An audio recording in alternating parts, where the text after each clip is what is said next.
Assalamualaikum warahmatullahi wabarakatuh. Perkenalkan saya Abdani Mamrasy, NPM 224111773. Nah, kali ini saya akan membawakan materi prinsip-prinsip manajemen risiko.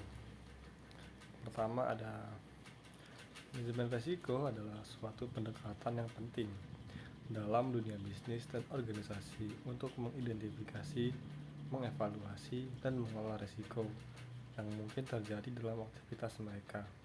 Risk-based approach atau disingkat RBA adalah salah satu metode yang digunakan dalam manajemen risiko yang bertujuan untuk mengidentifikasi risiko-risiko yang paling signifikan dan mengarahkan sumber daya dengan bijak.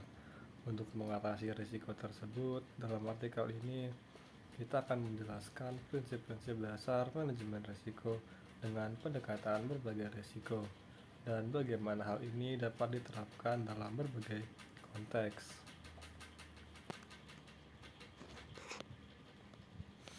Next, apa itu risk-based approach atau RBA?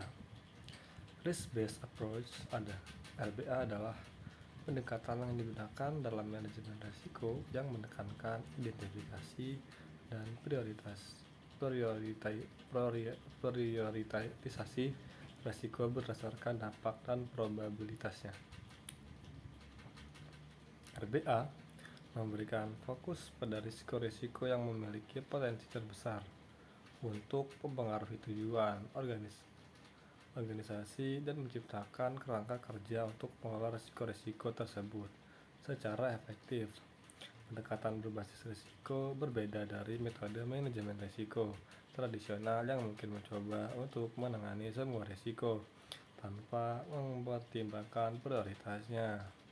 RBA mengakui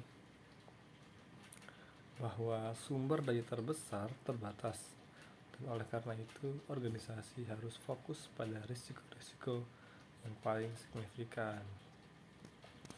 Next, prinsip-prinsip dasar manajemen risiko. Prinsip dasar dalam manajemen risiko adalah panduan yang mendasari pendekatan organisasi dalam mengidentifikasi, mengevaluasi, dan mengelola risiko.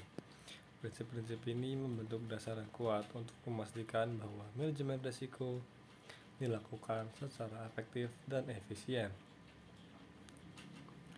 Prinsip-prinsip dasar manajemen risiko berikut. Pertama itu ada komitmen pemimpin. Pemimpin organisasi harus mendukung sepenuhnya praktik manajemen risiko. Mereka harus menunjukkan komitmen terhadap keselamatan, kepatuhan, dan perbaikan berkelanjutan. Komitmen pemimpin membentuk dasar untuk budaya keselamatan. Kedua, penilaian risiko yang sistematis.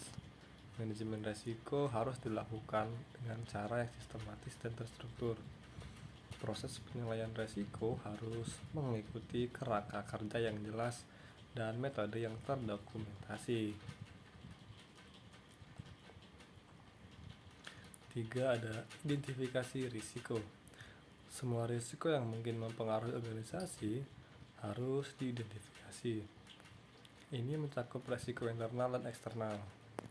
Identifikasi risiko harus mencakup seluruh aspek aktivitas organisasi. Next, evaluasi risiko. Risiko-risiko yang telah diidentifikasi harus dievaluasi untuk mengukur dampak yang mungkin terjadi.